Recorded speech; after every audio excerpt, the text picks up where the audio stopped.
Under ideal conditions and in an ideal environment, everything is possible, especially if you have the skill set and the time.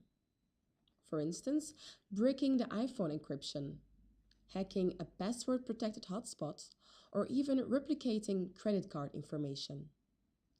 Let's discover how card skimming happens in real life. Card skimming is a tactic used to steal credit card information. The thief can procure a victim's credit card number using basic methods such as photocopying receipts, or more advanced methods such as using a small electronic device to steal a victim's credit card numbers.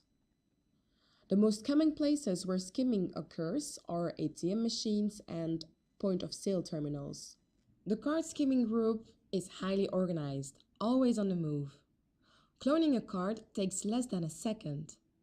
A new card with the same details can be used within minutes to cash out at other ATMs by people deployed around the world. The final steps are laundering the money through online purchases and reselling of goods. Once stolen, the money mules can retrieve the funds in multiple ways. For example, taking cash out of the ATMs, buying foreign currencies, sport cars, purchasing consumer electronic goods, jewelry, diamonds, or even expensive watches. Let's explore the flow of money through a mule network. First of all, the cybercriminal hires mules that are part of the mule network.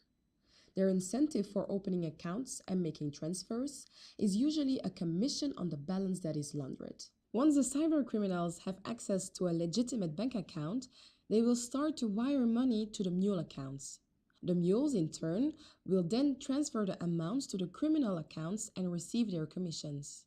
The use of intermediaries makes it difficult to figure out the identity of the cybercriminals. Have you ever been a victim of identity theft?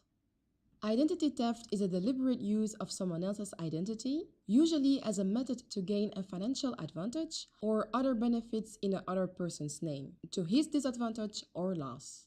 Identity fraud occurs every 3 seconds. Are you protected when it comes to identity theft? Here are 5 common types. Driver's license ID theft, used as a means of impersonation. When you apply for loans, for example, or credit cards or bank accounts. Social Security ID theft, used as a means to apply for more benefits, like Social Security, or documents such as passports. Medical ID theft, false compensation claims, surgery, and fake claims such as disability and liability. Character or criminal ID theft, when they commit crime in your name. Financial ID theft, when the criminal pretends to be you to empty your accounts.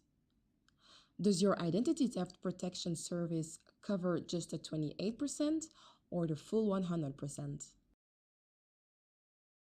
Are you sure you want to give your email address, phone number, and full name to the person you've just met?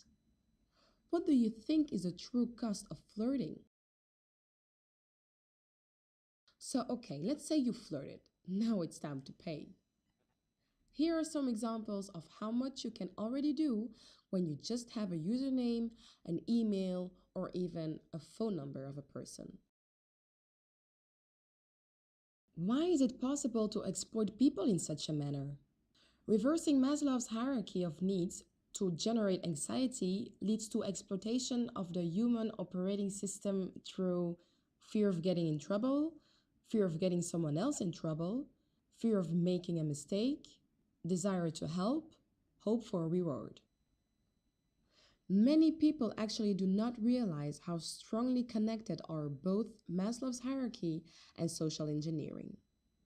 As each of the layers represents our needs and desires, it becomes possible to play on those by creating an illusion of urgency. The basic needs level play on the fact that access to the bank account will be disabled, which can result in a loss of purchasing power. The higher level leverages the desire to help someone else out, Somebody is being in trouble and we can help and thus get admired. What is social engineering?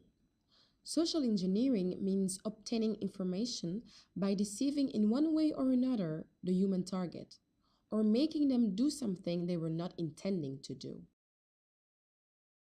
What are the most common methods of social engineering? Theft is a popular technique. Thieves will break into a home, car, or bank to obtain documents and information. They will even pickpocket or go through unattended bags to get fast cash, credit cards, or other personal information. Phishing. Receiving an email from someone claiming to be a legitimate organization, such as a bank or credit card company, in an attempt to get the user to give out private information. Digital. The internet is everywhere, and friendly Wi Fi access points make it easy for thieves to steal passwords and other personal information over these unsecured Wi Fi connections. Dumpster diving, going through trash to obtain items with personal information on them, such as old receipts, bank statements, or bills. Pretext phone calls. Thieves will call someone pretending to be a bank official, survey taker, IRS agent, or other official in order to make them divulge their personal information. Card skimming. Acquiring personal information by copying a card's magnetic strip through a fake card reader. Once the card is swiped, the information from the magnetic strip is downloaded and can be used to create a forged card. Victim-assisted compromise.